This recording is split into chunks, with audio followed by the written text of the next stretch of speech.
Thank you, everyone, for tuning in. We got Lance Sapera here today. He's currently in the role of Global Head of Talent at Barracuda. And then previously, he's worked at some pretty cool companies like Symantec and Intuit as well. Lance, we're really looking forward to learning more about your background and your journey. Thanks for doing this with us. We appreciate it. It's great to be with you, James. As you and I talked about a little bit, I appreciate the opportunity to just be reflective and think about some of these things. And I've listened to a number of your episodes, and you facilitate a fun conversation. And I've learned a ton in the number of episodes that I've listened to after you and I first started talking. So I'm looking forward to it. Yeah, me too. And I think you were just talking about your mug you got there. You said it's from Ted Lasso, is that And right? I got my Ted Lasso Believe mug. It just aligns with my whole life. I think anybody would tell you, going back to a kid, my dad, my whole family were big sports fans. In particular, had the chance to see a UCLA basketball game as a kid when John Wooden was still coaching. And I found this theme of watching coaches who were great leaders and paying attention to leadership started. And my dad got me a copy of John Wooden's, signed copy of John Wooden's Pyramid of Success, which I think most people who've watched all of Ted Lasso, it's in the locker room on the wall. One of my kids grew up and actually went to UCLA. They now have the Pyramid of Success. So we're passing it on through the family. That's really cool. So what is I actually haven't heard of this, the Pyramid of Success. I'm looking it up now. Um so coaching philosophies essentially. Um Yeah, some of it's coaching, but a lot of it is about what can make you great on the basketball court can also help you be great in life, in whatever your role is, friend, sibling, parent, husband, wife, partner. And so I just find that it's just always been something that aligned for me and also helping me try to be really good at home and really good at work and really good with, people that you're interacting with. so this is something that you read when you were a kid, right? You said your dad got you this book when you were about how old were you? Oh gosh, I was probably, I don't know, 10 or 12 maybe when I saw UCLA and John Wooden coaching. The Pyramid of Success probably came shortly after that when I was a teenager. Mhm. Um, I can't even remember how my dad got the chance to get a signed copy, but he gave it to me and I just kept it. And then all of a sudden, when you've got one of your kids ends up going to UCLA, it's like they need to have this. And so it's been passed on through the family. Well, that makes a lot of sense because I mean, just during our prep call and then right before we hit record, just going through some of the topics and experiences that you want to share, it's pretty cool because it seems when I'm looking through the pyramid of success and some of the different aspects and focus points, it does seem pretty congruent with what your values and principles and how you've lived your life. So it's pretty cool to see that. I'm glad we stumbled on this part of the conversation.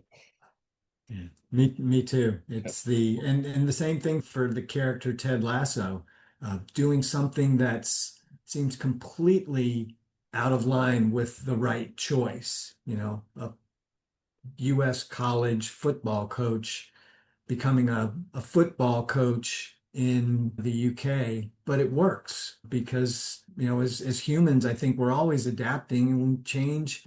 It's cliche, we say it's constant, but it's true. And so how we learn to not just adapt to change, but try and find ways to thrive, I think that all channels down through this. Yeah, it's really cool stuff. And so for everyone tuning in, we'll drop a link to the book in the description setting so you can check it out. But Lance, I'd love to talk to you a little bit more about your childhood and growing up. Where are you initially from? My family, we kind of consider New Orleans home. It's where my mom and dad both grew up. My dad was in the Navy, and so I grew up in a Navy family, and so we moved a lot, like a number of your previous guests. And that started teaching me some important things early in life, just how important your family is, because we were there for each other. I'm still fortunate to be really close with my brother and sister because when you move to a new neighborhood, those are your first friends and you've always got them. Um, but seeing, my dad serve our country and my mom focus on raising our family, I know it built a good foundation for me. And it also taught me some early lessons about it's always hard to leave a neighborhood and a school and sports teams and the things you love, especially as a kid, because it's everything. But you find that getting to go to these new places, you get to add more. You're not losing it. It's just adding to it. And so I found the same thing is carried on through my professional life that things are happening for you instead of to you. And so I look back on my childhood as a wonderful time. And like I shared with the John Wooden thing, I started paying attention to leadership and organizations and being part of something bigger than yourself early on in life without even realizing it. Yeah. And so your dad was in the Navy, and I remember you were telling me about a time, the first time you went with him to work, and you joined him on one of the ships and were able to have that experience. What was that like? What type of ship was it? I was a destroyer that he was stationed on, and I was just a little guy. It was probably before bring your kid to work was even a thing. Um, but I still remember the experience of my dad knew the people he was serving with. He knew things about the work they were doing and could compliment them on it. He also knew about them as people. He knew about their families. And so it just, again, a lesson that was ingrained in me is that combination of we all work so hard and we spend so much time together. How can you create a place where people can thrive? The idea of being in a place where people care about what they're doing. And then it gets even better if people care about the people they're doing it with. And I've been fortunate to be in a number of organizations where that's the case. And in some places, it's even, for me, it's expanded to where you love what you do and you love the people you're doing it with. And that's pretty cool. That's really cool. Also must have been really cool just being on a destroyer as a kid, like just such a cool ship, right? Like I'm looking up some different pictures right now. They're pretty massive, right? They are, they've got 300 sailors on it, Mhm. um, who make the ship go and be the instrument of national defense that it is. So that part's exciting. For me, another memory about that day is we got to drink bug juice, and it was just the Navy's version of Kool-Aid. But the fact that I got to drink bug juice, I continued to tell friends about that the rest of my childhood. Why do they call it that? Uh, That's gosh. interesting. I've never heard of I that. don't know. When I talk to my dad, next time I talk to my dad, because we're fortunate that he's still with us, I'll ask him. Or Yeah, we could even ask Copilot right I now. know. I'm looking. Okay, yeah, highly sweetened powered fruit drink. It's just interesting name. Okay, the term originated from the sugary, often insect attracting. There you go. Yeah, That makes that's fun. sense. That makes sense. So you mentioned like with your dad, he also he was a coach for a lot of the sports teams that you're on too. What was that like? It was fun. Um, I really liked it. And in fact, my wife and I had our family, and when I could, I tried to coach some of their teams when they were kids. What I remember about it, James, is that, and a lot of kids will share the same stories. Like, yeah, when my mom or dad was coaching the team, they were harder on me. They were mean to me, and I can certainly remember times where I felt picked on. But what I ended up walking away from the the experience that led me to do that for my own kids, and it's helped influence the kind of leader I am, is that the constructive criticism that a coach or a teacher, an acting coach, a dance coach, any of that they're all giving us is because they care about us, they're willing to give us feedback that'll help us be better, whether it's to run faster or act better or sing more beautifully. That's why they're doing it. And so that's the lesson that ended up sitting with me for all coaches and teachers. When they're sharing something with you, it's not to be mean. It's not to put you down. It's because they see that you could do more. Yeah, I wanted to talk to you a little bit about that in more depth. As a parent, it's a balancing act, right? It's like constantly trying to make sure your kids feel accepted and loved like unconditionally, and then also being able to help them guide them in the right direction. And it's like this balancing of in work, I call the balance, it's different, but there's the parallels. I think being a dad has definitely made me a better leader, and it helped me really understand the importance of operating with high levels of empathy alongside high standards. Like, if you have empathy without high standards, you're sort of just a pushover as a leader. If you have high standards, but you don't have empathy, you kind of come across as, like you can fill in your own word, right? But Right. I think like as a parent, like that's something that I feel like I'm still trying to dial in on, like how to find that balance and how to do that. I don't know if you have any advice on just like lessons learned from your dad, and then also maybe I don't know if you did any tweaks to it as a father, but Oh, yeah. it, I really appreciate that we're getting to see each other while we're talking because as you brought this up, your face lit up. And so I can just tell that, you're enjoying this part of your life being a parent. And I can tell you, although I've got a few more years than you, being a parent, that we're always learning and evolving. That, in fact, you might be able to create some kind of chart of that empathy and standards piece for where on that spectrum can you be the best parent. There's probably a whole book in that diagram that you're describing. My kids joke with me to this day. They can remember I used to have this phrase that I would say when I was helping or hurting. Like if they were getting into it, it would just be this, are you helping or hurting? And it's kind of carried on through life that we now joke about it as kids and as they're now both married and starting that part of their life, that you can see them maybe thinking about things like that. And they actually joke, when I'm in the room. We've got a couple of grandkids where helping or hurting, Dad.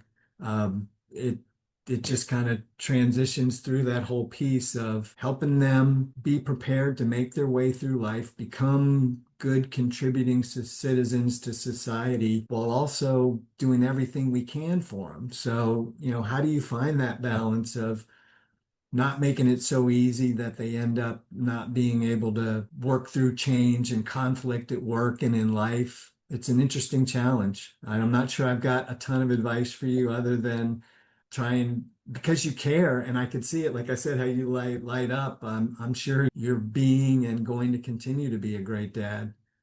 One quick thing that I would share with you is, and it's funny, my wife and I never made it a goal. It's just kind of evolved. But I think when you start a family, the idea is get them through high school and off to whatever's next. And I should have known this from my own relationship and my wife with her parents too, is that it didn't stop then for us. And so why were we so focused on that piece? And now as I look back and the fact that we're still very close now that they're in adults and starting their own families, that's the gift, is that it gets to keep going. So just while you're probably laser focused on how you get them through this phase, we're playing a lifelong game here. And so it's a chance to learn, love, get better for the next time something happens. Yeah, 100%. It's definitely something where I'm like one of my favorite phrases is like swerving toward maturity. You're like you're I like overcoming it, that. and hopefully over time you're like dialing in a little bit more on the balance. And it's kind of interesting because I see my dad and his kind of evolution as a person, right? And I think one of the things that he's developed, and now he's 73, but patience and empathy, right? I think he's younger, is more standards performance kind of mindset. You But then he's I think the more know, practical wisdom and life experience. It's like the lessons he instills in me now as I'm parenting and approaching my life. It's like he's constantly preaching patience, empathy, just and less, really less so on performance. Whereas when I was Yeah. probably 18, 20, he was still younger, and I guess I was younger trying to get established, so it's a little different too. Right. But it was more on like performance. So it's kind of interesting to see that evolution. And so now I'm thinking, okay, like this is interesting because he's switching it up on me.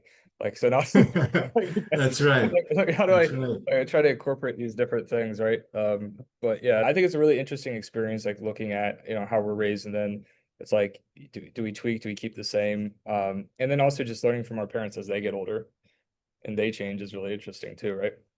Yeah.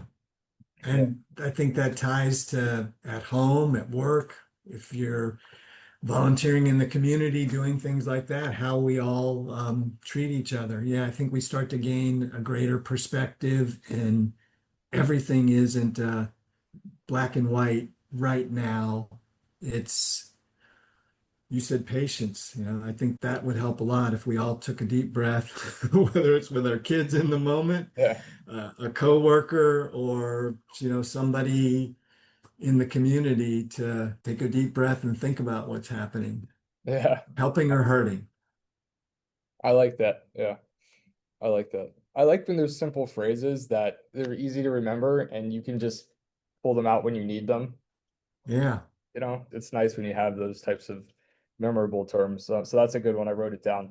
So Okay. I Oh, will. I've got a slew. Oh yeah, Yeah. So I've got my recruiting as a team sport when we're talking specifically about TA, but again, that gets to the whole ecosystem that helps you hire great people who are going to accelerate your company. I also talk about we're all in this together.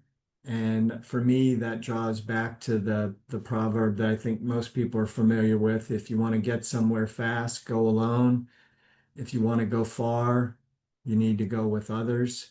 Those resonate with me. I'm also a big fan of, going back to the John Wooden Pyramid of Success, how that's led me through. I remember in college reading the book In Search of Excellence. It just changed how I thought about problem solving. And you and I were just talking about the long game. How do you do things now that cumulatively are going to make things better? I'm a big fan of Malcolm Gladwell's Outliers and David and Goliath. I think everybody knows the David story. The way he frames it up is it wasn't an upset because all the skills and experiences that each of us are having are getting us prepared for this moment. I'm a big fan of Simon Sinek's. I've done my own why. All those kind of the different phrases and pieces that fit together in how I think about leadership. yeah.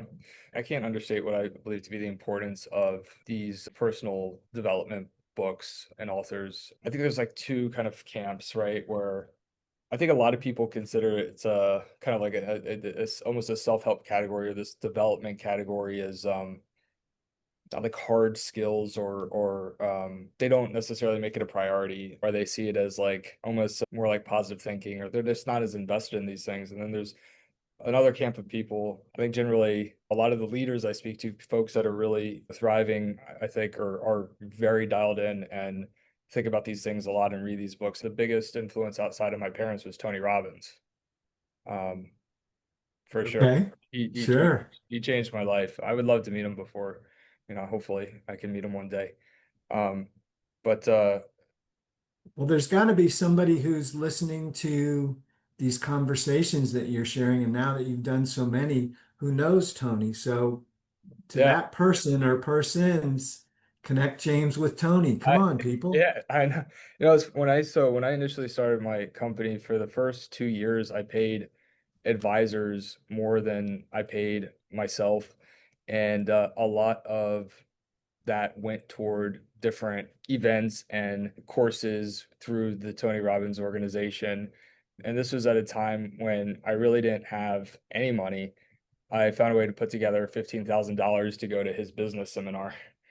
So like that's literally to the extent that I really cared about that. So I think it's just like so cool to hear some of the books that you read.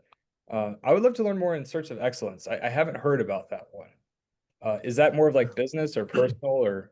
It's business, and in it tracks some great companies.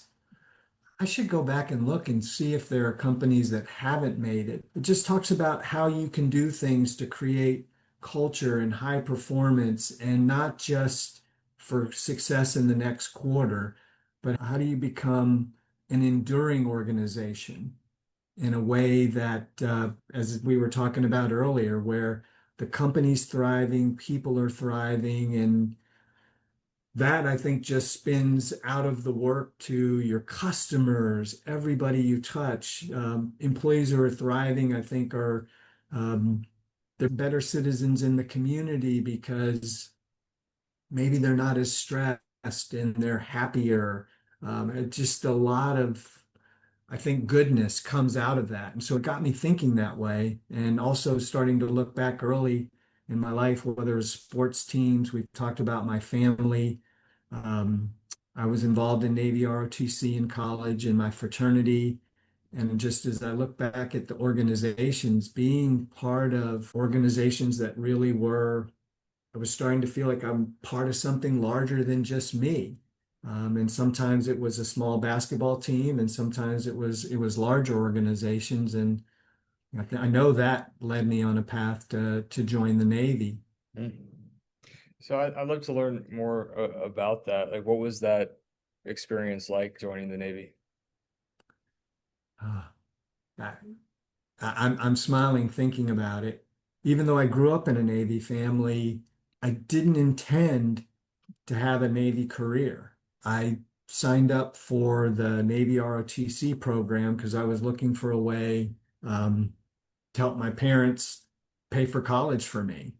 And so I did, and I was fortunate enough to be selected and went off to the University of Virginia and had every intention. Of course, I was going to do the service required to pay back for the scholarship, but I was at that time I thought I was going to be I intended to be the orthopedic surgeon for the Baltimore Orioles. That's what I was going to do. Since That's I great. wasn't going to play center field for them, I was going to make sure that they were the healthiest, strongest team. And then a funny thing happened, like most people, I didn't like the science. And I think you can't be a great doctor if you're not interested in the foundation of being a great doctor. That just had me thinking differently. And then I had the chance to go to flight school for the Navy.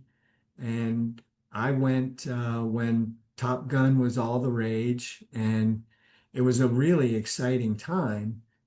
But as you get to the end of flight school and you're choosing what platform you're going to go to, again, leaning back on my wife and family and some good friends, uh, I've talked about being part of teams, just the idea of being part of a larger team. So I chose the P3. You can see it on over my shoulder on the bookcase there. It's a multi-mission platform with a crew of 12 to 23.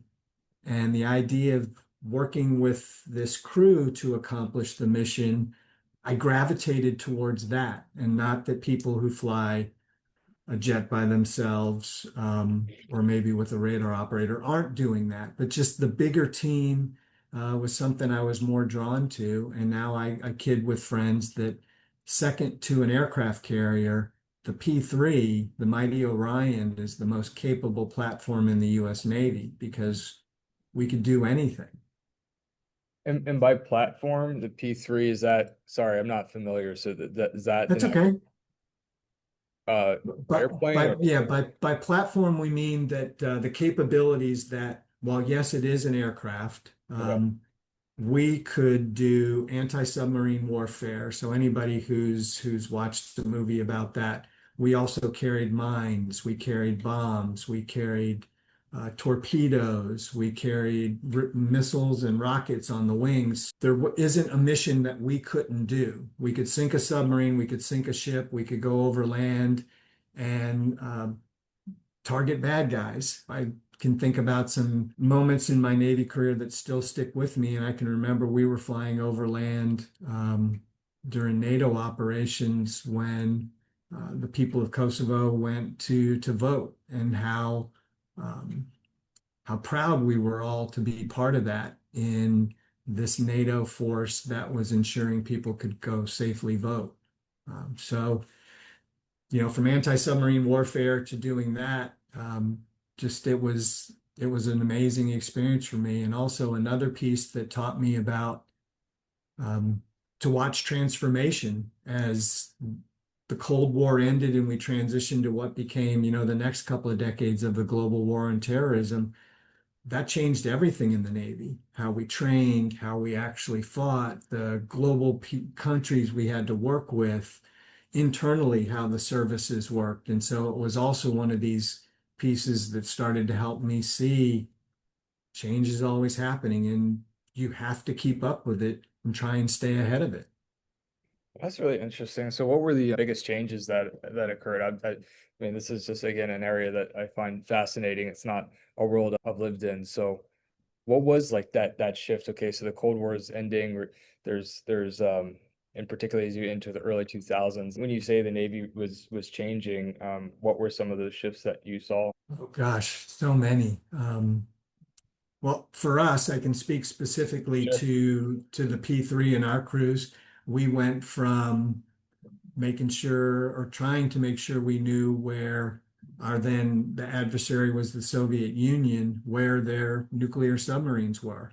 I mean, that was job one, and just had to know where they were. And then now we shifted and we were starting to do surface search and interdict drugs to protect the country. And then as the threat of terrorism started to increase across the globe, we started flying over land. And so how do you take the skills that helped you in an open ocean search, literally try and find that needle in a haystack, and all the coordination that was required of a crew to do that, to how do you now take that over land and find a needle in a haystack instead of in the ocean, somewhere in mountainous terrain or places we had never flown. And so the technology and the training and everything that had to follow that evolution for what we were fighting against just was eye-opening and was very instructive to me, in terms of building or refreshing relationships with other countries that we now needed to partner with. Um, Very exciting time. I would imagine too that you saw some pretty big technological leaps, right, over the years. That was that a cool experience to see the technological changes to, I don't know if the P3 had changes as years went on, and particularly with these as things started to change, or what was that like? Oh, we absolutely did. There are people who joke now that maybe the computer capabilities, if you've got a smartwatch on right now, are arguably more powerful from a computer perspective than some of the equipment we had. So watching the technology keep up, we've seen that in space evolution, right? As we started to do more and more in space and got ready to put a man on the moon. And now, of course, we've sent satellites into the furthest depths of our galaxy. The same thing was happening on our airplane. I can remember us flying with a laptop computer on the aircraft that was helping us maybe reprogram the ability to shoot a weapon at a different target. That was a big change.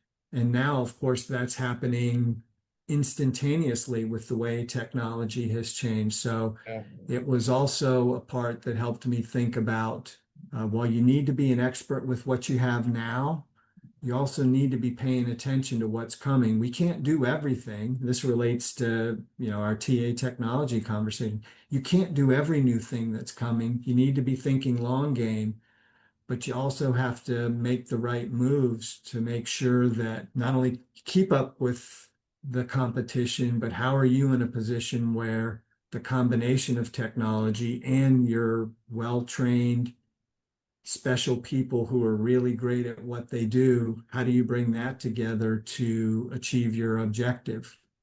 Yeah, definitely. I think it's a fascinating background. What was that transition like to the corporate sector? I mean, how did that happen? And to some extent, I'm curious to learn if it was a bit of a culture shock or what it was like to make that transition. The transition is enormous. The fortunate piece is I've been lucky to have leaders and mentors who cared about Lance and helped me through it. That transition, I'll step back one place to, you've heard me talk about my Navy career a little bit and the flying, and I got to do a lot of different interesting jobs in the Navy. It was always preparing me, in my mind, to be an operational squadron commander and be forward deployed, the tip of the spear, to Yeah, what be is forward deployment? cliche. Could you tell us what that means? Sure, that means that right now, across not just the United States, but across the globe, there are military personnel in every service who are training to be ready for whatever the next operation is. And as you're getting ready, then you go on deployment. So, like right now, you can read in the news, there's a carrier battle group that's steaming towards the Middle East. A year to a year and a half of training went into that battle group being ready to go forward and be able to do anything the nation asked them to do, or that a fellow NATO country might ask us to help with. So when you're forward deployed, you're off away from your family and you're completely focused on the mission, which is in interdicting bad actors right now is a big part of what we're doing. And so that's in my mind what I was my goal in training to be is just as I work my way through roles of greater responsibility in terms of um, both in the aircraft and with the people I led to be ready to lead a command of 400 people deploy away from the United States to be there to do our mission. And Wow.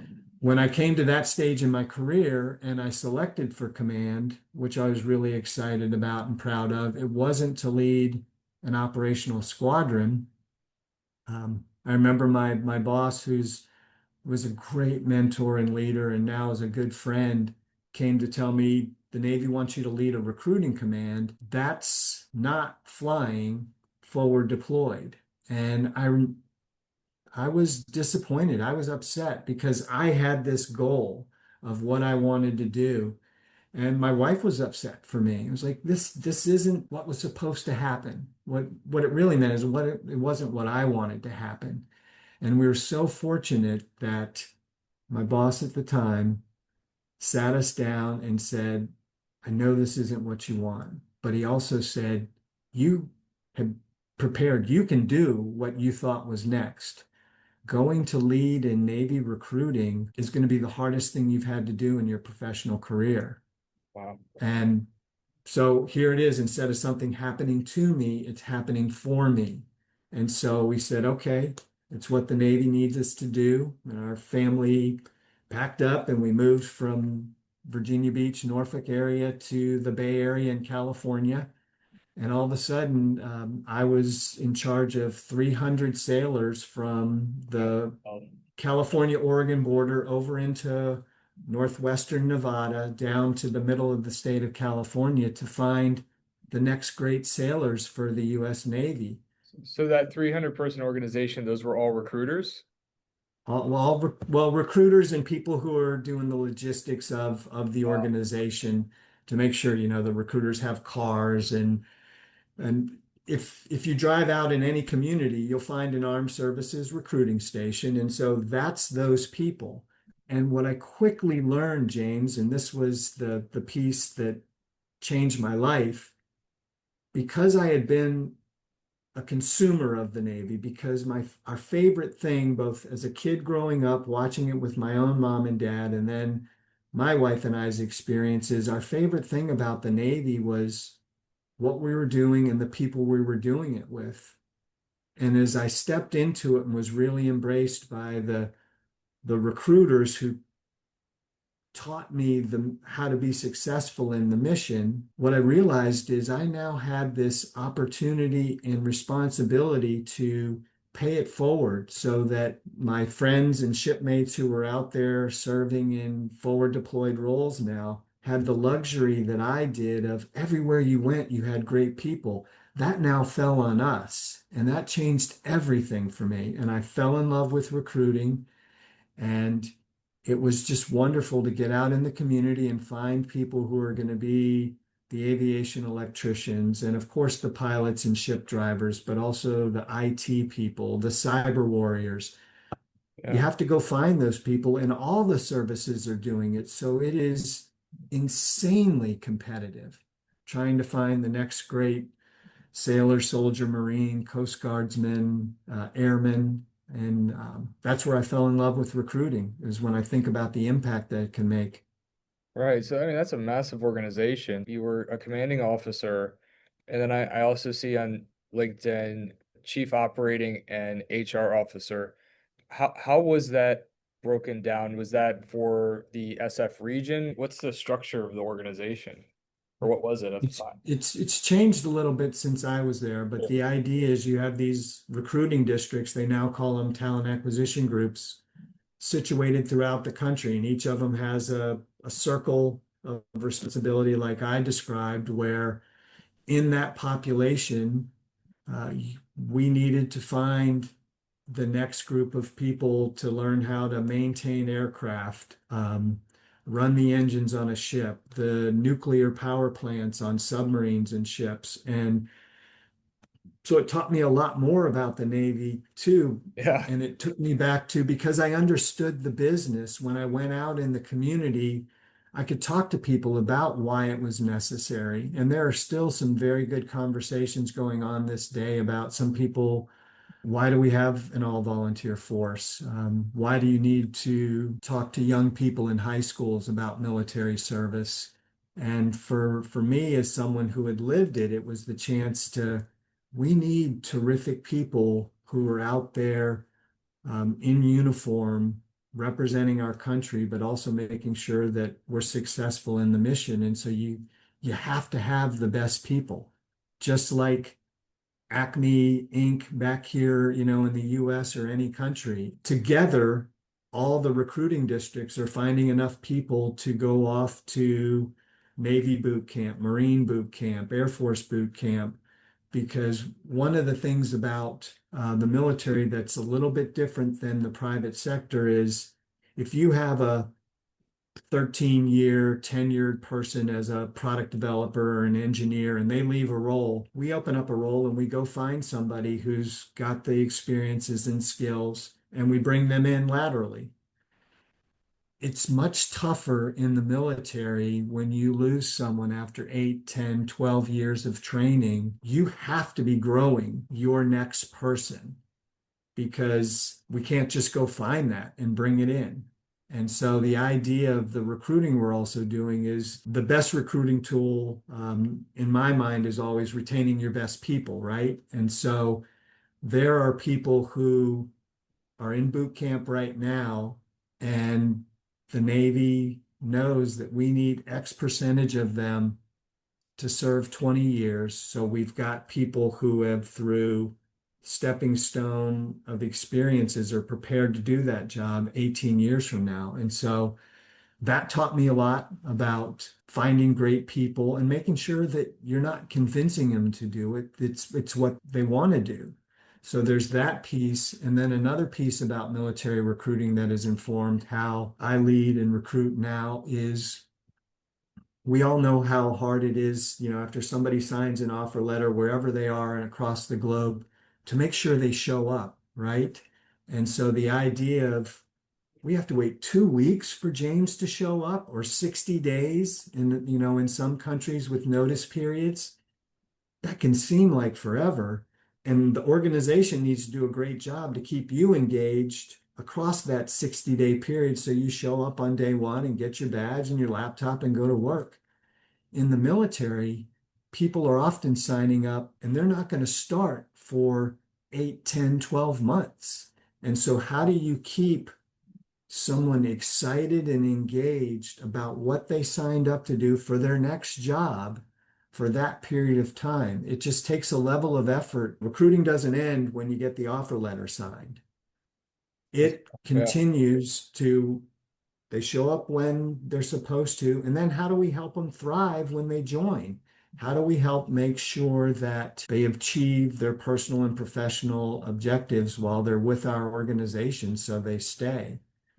And, this could take us off on a whole nother path, but I've always been fortunate in seeking organizations that invest in the growth of our people because we have to retain them to continue to deliver for our customers and whatever the mission of the organization is. I love it, and I'm excited to get into some of your top uh takeaways as a TA leader and what you focus on. Before we jump into that, though, there was like one story in your military career that we didn't have a chance to talk about that I definitely want to. And you were talking about when you were in flight school.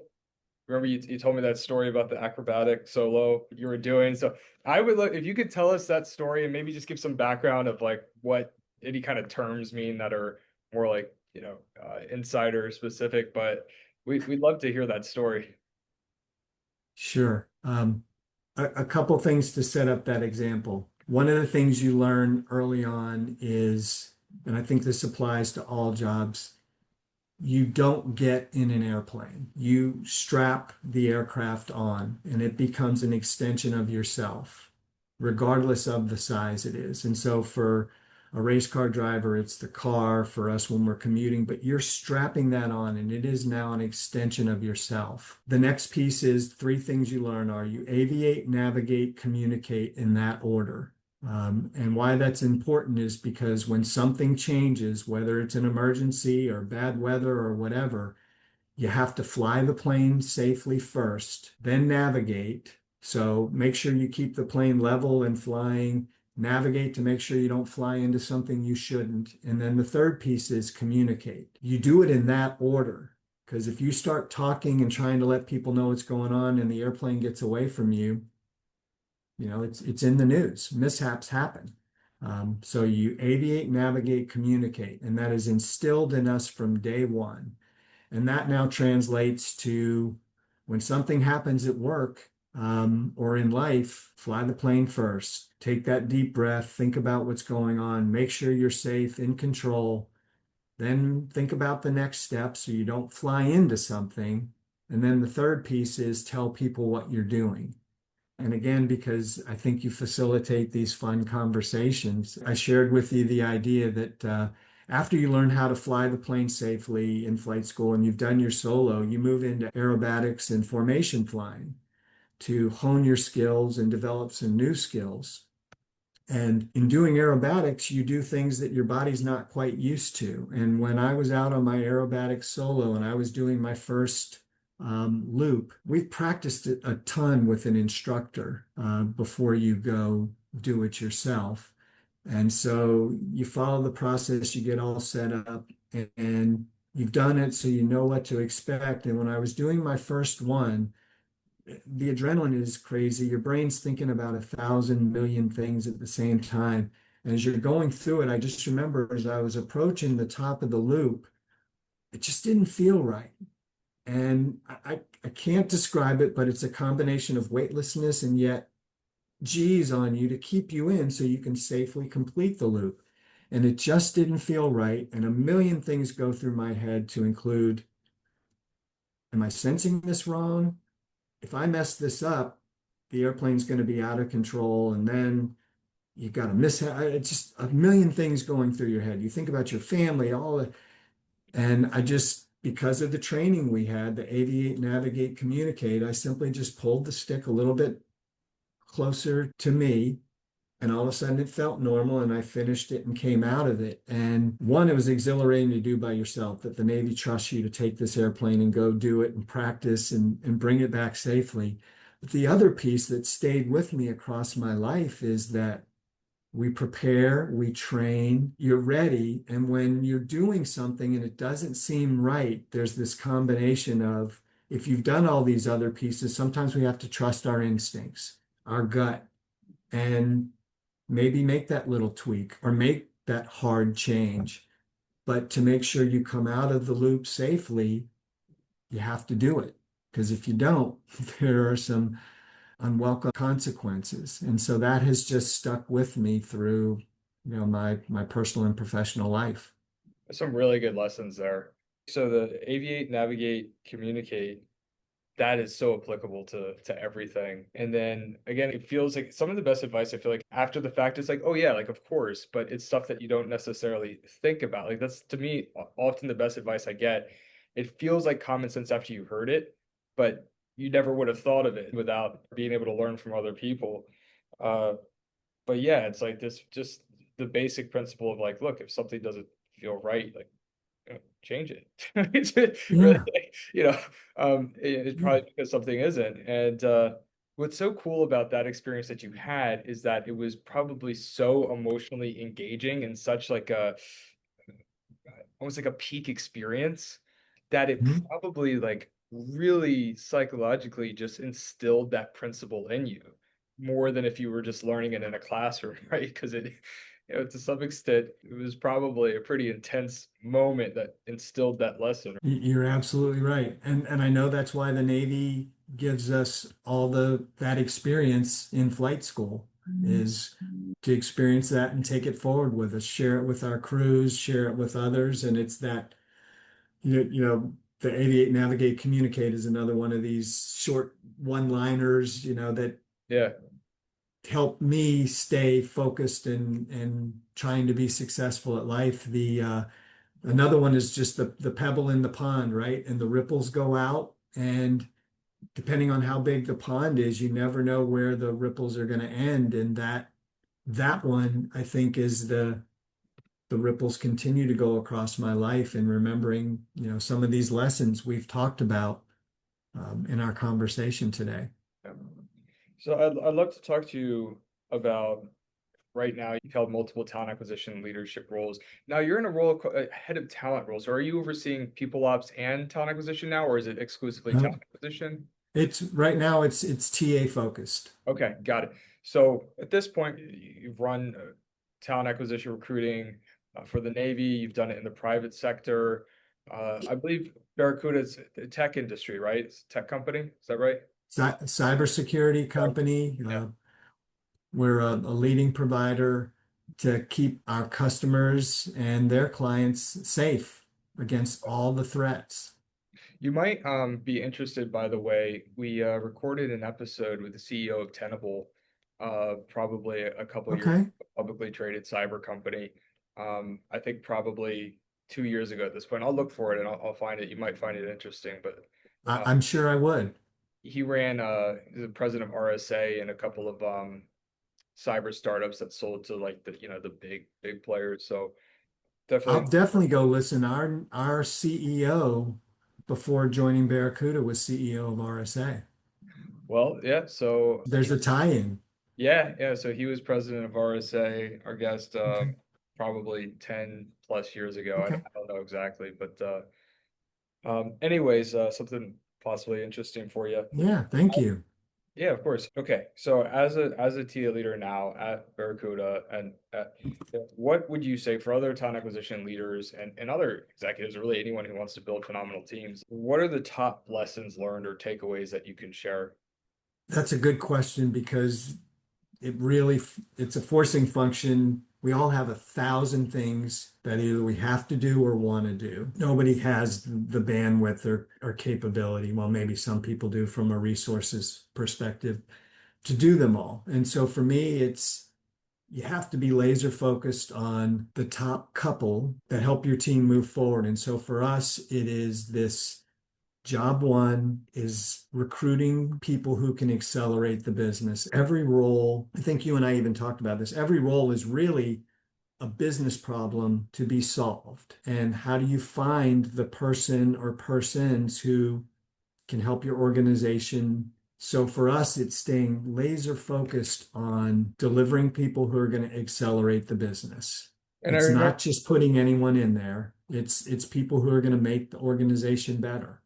so one of the things that I found interesting when we were talking before recording was you talked about unleashing recruiters. And I wanted to see if you could, what exactly do you mean by that? So it falls right from that first piece, which is if that's their job one, if that's our collective job one, we've got some guidance in place. But I'm a believer that people should be able to be the verb that their job is. So recruit, market, sell, develop. And so for recruiters to recruit, I hope if you were to talk to recruiters who've been part of my teams, and I've had the opportunity to work with and lead, is that they get to run their desk. They understand what the priorities are, but they get to do it the way that helps them partner with their hiring managers, with their interview teams, with the business leaders they're working with the HR business partners who play such a key role in all of this to understand the business and then find great people. We have metrics that we're reporting on and that we share with the business, and that's a piece that we're trying to get better at. I'm trying to get better at, but so the recruiters aren't out there in the wild, wild west, so to speak. There are objectives and goals we have, but how they go about it, how they structure their day, that's up to them. And we talk about it, so I understand there are some, recruiters who are very structured, and there are others who just do things differently, we'll say. Yeah, Uh, sure. and we need all kinds because there are different roles where you know about a difficult hiring manager or a really tough role that takes somebody who can think differently and ask the right question. And so, unleashing recruiters because they have this, in my mind, the best recruiters have some insane skills in terms of they're really good listeners. They don't just hear what Lance or James is saying. What are they telling me? And they can pick up on things where the examples they're giving can tell a recruiter, well, you'd be much better for a different role. And because they're listening in a way that it's not to assess, to eliminate, but it's like a good sales organization. How can I get this company to buy our product, whether it's now or in 3 years? If recruiters are thinking about the needs of, in this case, Barracuda, when I hear something from James, it's like, you know what, you're not right for this site reliability engineer role now, but I heard something that because I'm partnering with the business and I know what's happening in a couple of quarters, I'm going to maintain this relationship because I don't want to start at the post and hope someone applies that has the skills and experiences and then have to go through the whole process. I'm going to start with somebody I'm already getting to know. And so we try and nurture those relationships. So recruiters they're really good listeners. And they also have this, we like to talk about have the dotted line relationship. So if you were to open up Workday right now, you would see recruiters who are part of the TA organization and they directly report to me or to their manager. What I really like is when a recruiter builds a relationship with a business, that leader or that hiring manager thinks about that person as part of their organization. And they might even want to fight you over it. It's like, no, James is part of my team. And it's like, that's what you want to hear because you've now created that dotted line to their org where you're being invited to QBRs and their town halls and any kind of strategic planning session. They're getting to know the business.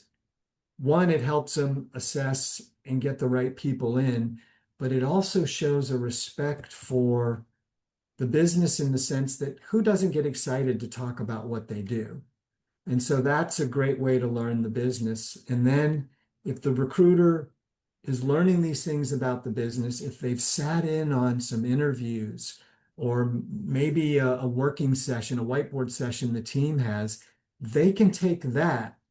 And when I'm talking to a candidate, you've got a couple of moments to get James interested in this role. And when they can give you a glimpse into the day in the life of the role and why what you're going to do here can have impact and aligns to the personal and professional goals that they've been pulling out of candidates during their conversations. It just helps us align to people are going to accelerate the business. If not in this role now, when the right role pops up for them. And that really ties into just generally speaking, building strong and lasting relationships, which I think the quick bullet point takeaways, unleashing recruiters, right? Like, and it sounds like that's a combination of a lot of things, but to some extent, it also sounds like you're giving them ownership to do things their own way. And I think ownership and buy-in go hand in hand. Folks are able to have some independence in how they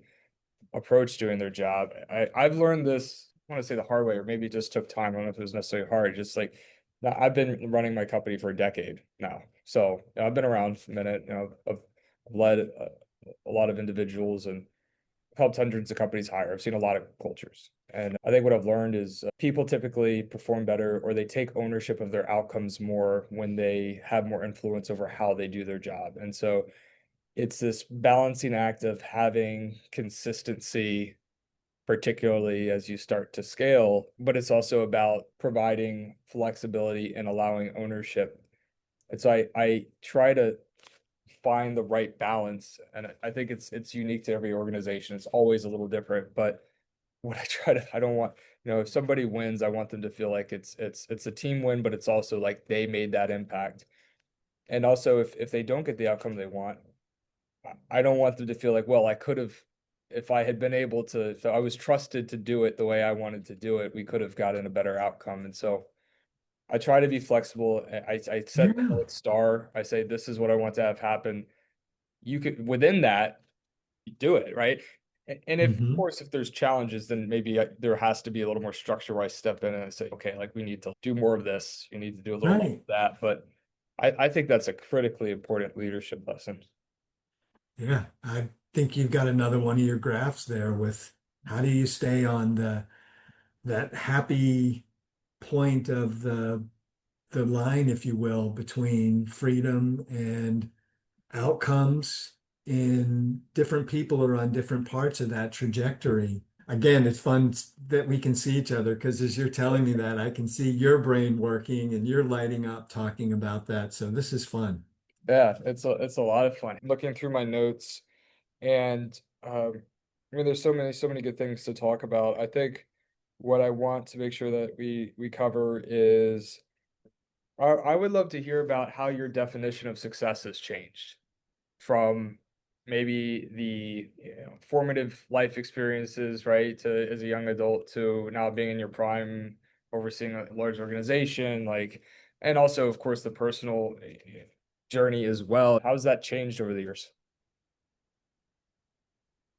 I like the way you're asking the question, not just the question because it has changed. Just in the examples that we've discussed, once upon a time, my goals were to achieve the highest rank I could and the most responsibility in the Navy. And I was very fortunate to achieve some of that. And it's helped me understand life. And I think so. What's changed is that I'm a lot more focused on how I see success is it starts at home with my family, or is my family thriving?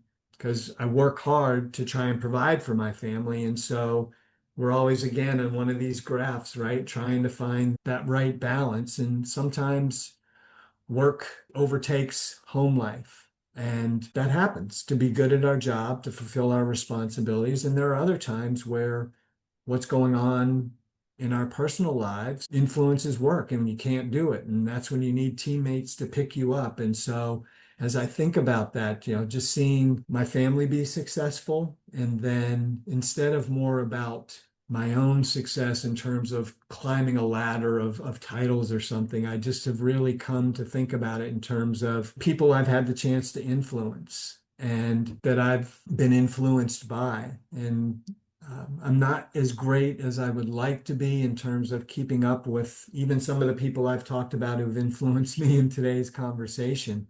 But the fact that I've had the chance to build this professional network and this community that I'm part of, where I'm still talking with people I served with in the Navy, you know, we go back more than 20 years, and recruiters and other leaders that I've worked with in my now time in the private sector, that we're still connected and learning from and with each other, is just that's more how I view it. It translates back to, I think a lot of people might be familiar with David Brooks's his famous article on the eulogy resume, and just we focus so much on our work resume, but the one that counts the most is just the life resume. And so I just really value it when I have the chance to impact somebody and they're thinking about their next job or next step in life if it's my kids. So that's more how I think about success is through others. Yeah, I love that. It's getting back to tying in what you help others see as impact, and it's like thinking about impact for yourself in your life, right? And Yeah, and because I get so much out of it too that it's gratifying, and I'm sitting here with you just feeling really grateful. I love it, Lance. I've really enjoyed this conversation, and I'm grateful as well. Thanks for coming on today and sharing your story. It's been a lot of fun, and we got some really cool ones. I love the acrobatic loop story. That's pretty freaking cool. I was trying to put myself in your shoes, and I was like, man, that sounds pretty scary, honestly. Well, I don't know about that, but the irony about that is that you really don't do, there's no really, you don't do those kind of maneuvers in a P3. Um, I would hope not. but Yeah. again, the impact it had on me and how when you strap the aircraft on, just like in anything, there's opportunity and responsibility. And that combination of the two is just, it's exciting. Yeah, it is. It's a great story. Great takeaways. Well, Lance, thank you. Thanks for joining us today. Thank you, James. I appreciate what you're doing.